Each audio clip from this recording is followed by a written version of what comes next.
Hey everyone, how's it going? My name's Willie Isles and this is the Budget Investor, and today we're bringing you part two of the secrets to investing.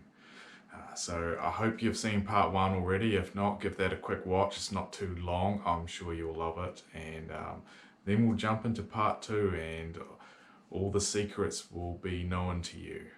So let's get into it. Sweet. So you might get the idea of what the compounding effect is now. The other thing, the other nagging question you might have in the back of your mind is that 10%. You're like, how can I be sure I'm going to get 10% every single year? As we know, in the real life, it's not the same as putting your money in the bank and getting that guaranteed 10%. It's gonna fluctuate all over the place, no matter what you're investing in. And that's just a reality of life. There's cycles, and some years are higher and some years are lower, but overall that 10% represents a bit of an average.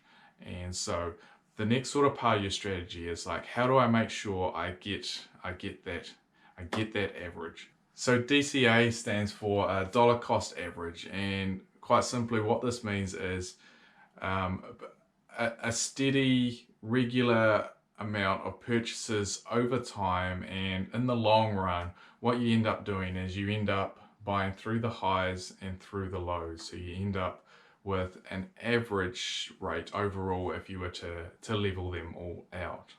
So why is this important? I mean, I think, maybe you were coming in here expecting the secret to be buy low, sell high, make a big gain. I mean, that's the real dream of it all. But the reality is that it is extremely difficult to be able to time that market just perfectly.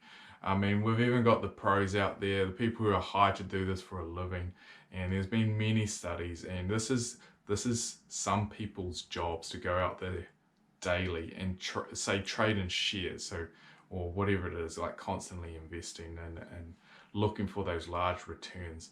And what they've found is it's extremely hard to always be hitting a home run.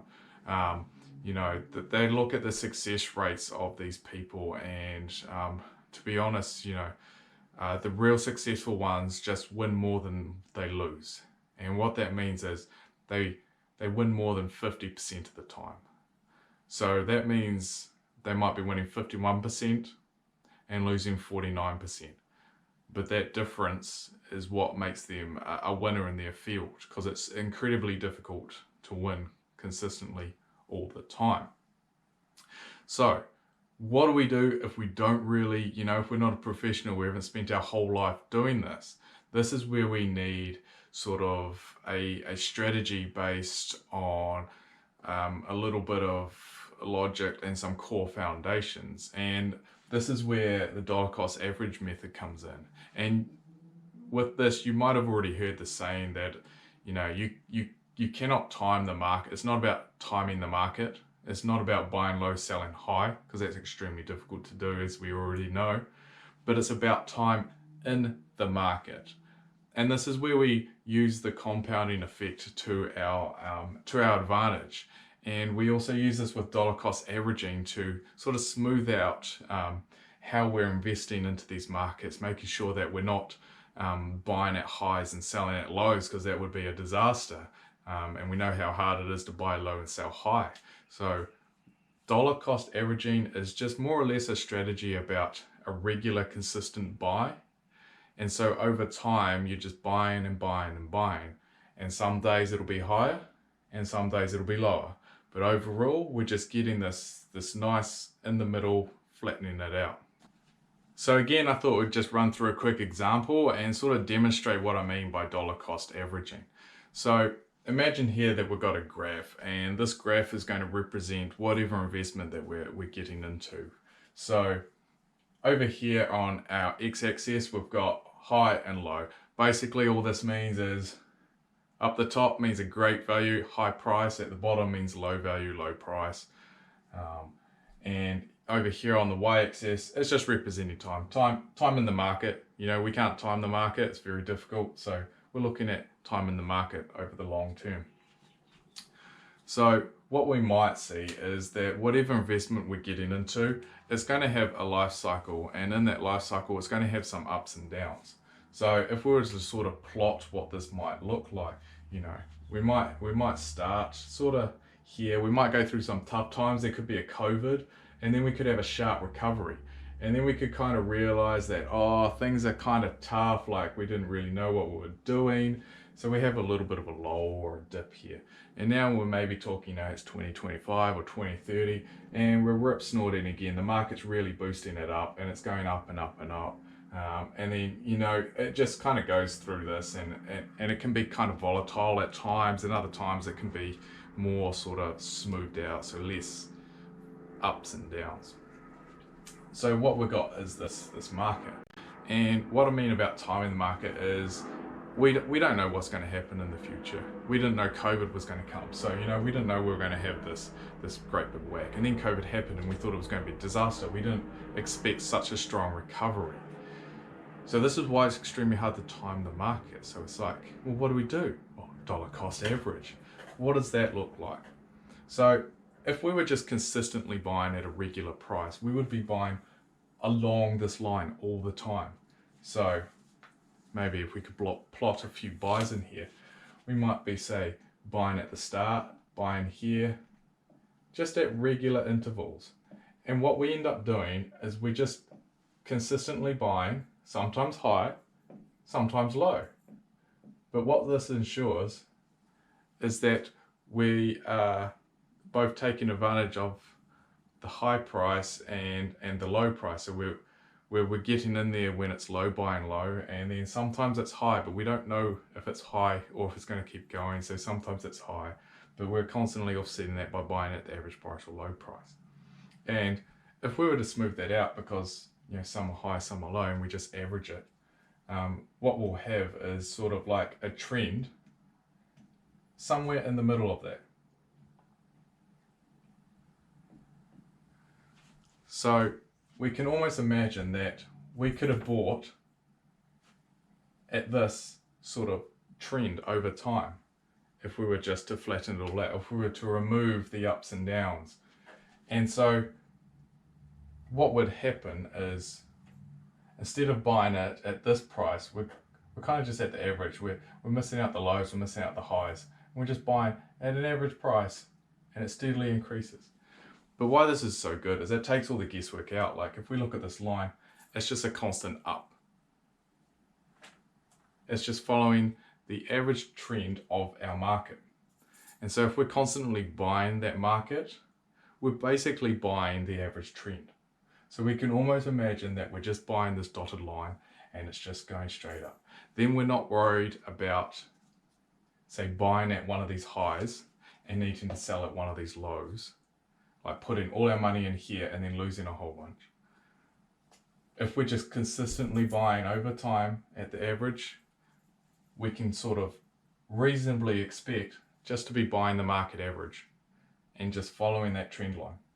And so that's the real power of the dollar cost average method, is it sort of takes out all the volatility of it all, takes out all the guesswork. It's just a set and forget strategy. Like we're just constantly buying in. We don't really mind too much if it's high or low today. We're just getting in, and over time we're getting the average returns of whatever market we've invested in. And hopefully it's a good one. Hopefully we've done our homework and we're like, this is one I want to be in, and not one that's averaging down. So yeah, there we go. That's what I consider the two most important factors when it comes to investing. And I like to refer to these as my two secrets. They're not really secrets. I know these are well known out there in the investing community, but I thought I'd share this to everyday people. You might have not heard it before, or you might have heard of it, but just not realize how powerful or how important these things are and when it comes to creating wealth. And so just to go for a quick recap, compounding effects, what are these? Well, this is just simply, if we invest a little amount regularly over the long term, eventually it sort of snowballs and you are getting a return back on those returns from the earlier years, and it just grows and grows and grows. And where you see the real benefit is in the later life of your investments. So if you got a whatever time horizon it is, the longer you invest, the greater gains you'll get thanks to compounding effects. And also the second part to that equation is the dollar cost averaging. And why is this important? It's just basically a simple strategy for how we purchase our investments, because that's important too. So again, it's this theme of regular investments at regular intervals, a constant amount, and over time it just flattens out the fluctuations. So you're not worried about buying something really high and then sell it really low and losing all your money. You reduce like the majority of the risk there. And so really, when you put these things together, you've got a fairly sound strategy for investment.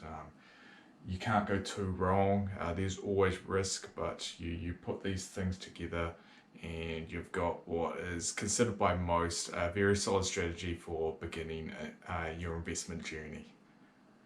So here's a little bit of a tidbit for you folks out there. A lot of you, probably whether you know it or not, are already doing this. Can you guess how you might be doing this? All right, I'll put you out of your misery and let you know.